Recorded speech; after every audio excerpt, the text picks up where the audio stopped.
జై శ్రీరామ్ అందరికీ నమస్కారం వెల్కమ్ టు న్యూస్ అఖండ నేను మీ కస్తూరి శ్రీధర్ మిత్రులారా అడక్క తినే దేశమైనటువంటి పాకిస్తాన్ గురించి ఒక ఫన్నీ న్యూస్ అయితే తీసుకొచ్చా న్యూస్ని మాత్రం మీరు బాగా ఎంజాయ్ చేస్తారు దాంట్లో మాత్రం డౌటేలే నాది గ్యారంటీ ఓకేనా ఈ పాకిస్తాన్ ప్రజలకు తినడానికి తిండి ఉండదు కట్టుకోవడానికి బట్ట ఉండదు నివసించడానికి ఇల్లు ఉండదు కానీ వీళ్ళకి మాత్రం మన కాశ్మీర్ కావాలని చెప్పేసి ఓ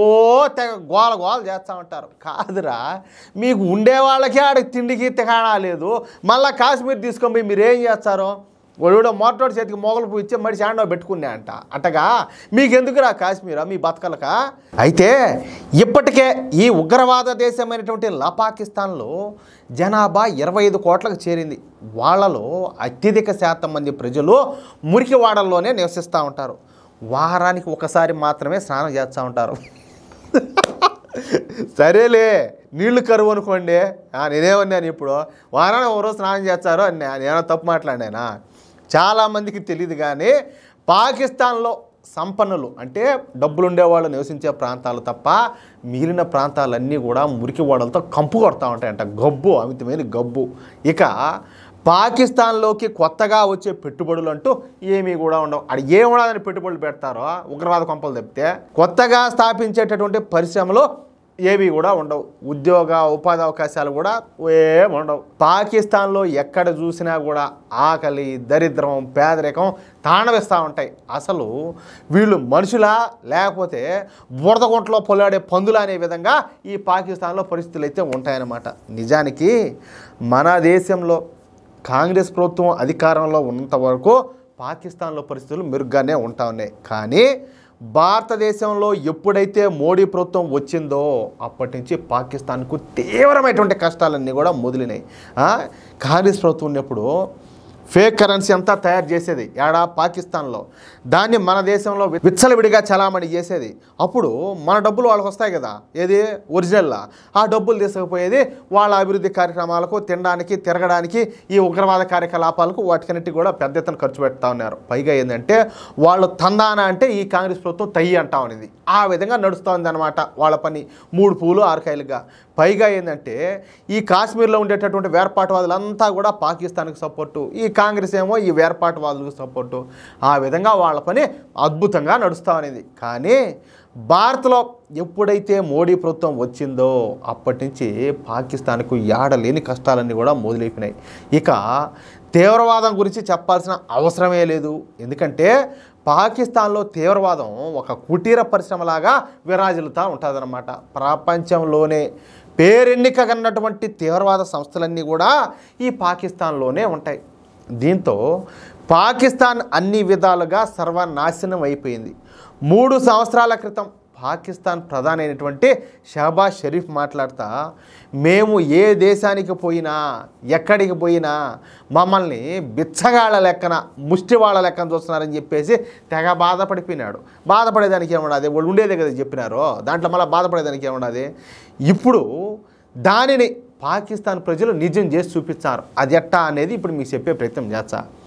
ఈ పాకిస్తాన్ ప్రజలు తమ దేశంలో ఉపాధి అవకాశాలు లేకపోవడంతో వీళ్ళు ఇతర ముస్లిం దేశాలకు వెళ్ళి అడుక్కోవడం స్టార్ట్ చేశారు బెగ్గింగ్ స్టార్ట్ చేశారు ధనిక ముస్లిం దేశాలకు వెళ్ళి అక్కడ ముష్టి వాళ్ళుగా మారిపోతారు ముష్టెత్తుకుంటూ 2 చేతులా కూడా సంపాదించారు కొందరైతే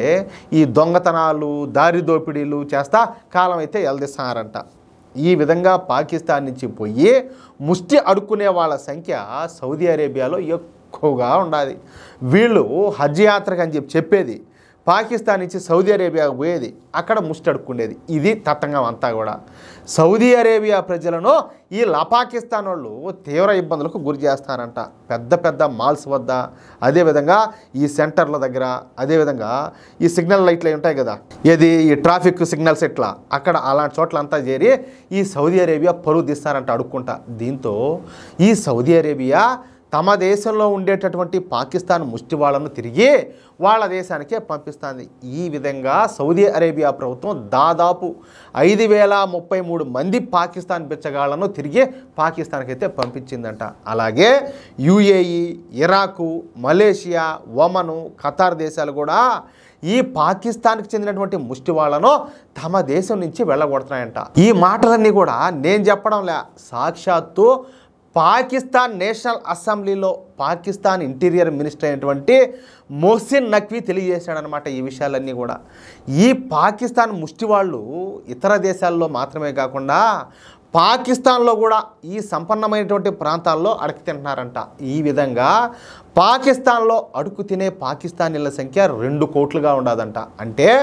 పాకిస్తాన్ జనాభాలో దాదాపుగా 9% మంది అంతా కూడా అడక తినేవాళ్ళే. ఆ అడక తినే వాళ్ళకు ఈడుండే బుడక తినేవాళ్ళు సపోర్ట్ చేస్తూ ఉండడం, వీళ్ళేమో ఈడ సకల సదుపాయాలు అనుభవిస్తారు, వాళ్ళేమో అడక తింటారు. వీళ్ళు సిగ్గు లజ్జ లేకుండా కొంచెమైనా వివేకం అనేది లేకుండా వీళ్ళు పోయి వాళ్ళ సపోర్ట్ చేస్తూ ఉంటారు. సరే, ఇక వీళ్ళంతా కూడా ఉదయం పూట ముష్టి వాళ్ళుగా ముష్టెత్తుకొని ఈ పాకిస్తాన్ వాళ్ళంతా రాత్రిపూట దొంగలుగా మారి దొంగతనాలు దోపిడీలు చేస్తారంట.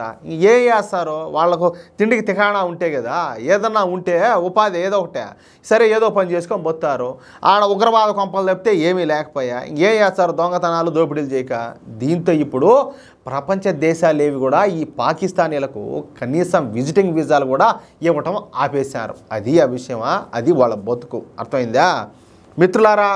ఈ న్యూస్ కనుక మీకు నచ్చినట్లయితే ఖచ్చితంగా ఈ న్యూస్ నలుగురికి షేర్ చేయండి. అదేవిధంగా ప్రతి ఒక్కరు కూడా మీ యొక్క అమూల్యమైన అభిప్రాయాలను ఖచ్చితంగా కామెంట్ చేయండి. ఇంకో విషయం ఏంటంటే, ఇంతవరకు మీరు కనుక మన ఛానల్ను సబ్స్క్రైబ్ చేసుకున్నట్లయితే ప్రతి ఒక్కరు కూడా మన ఛానల్ సబ్స్క్రైబ్ చేసుకోండి, సపోర్ట్ చేయండి ప్లీజ్. జై శ్రీరామ్, జై హింద్.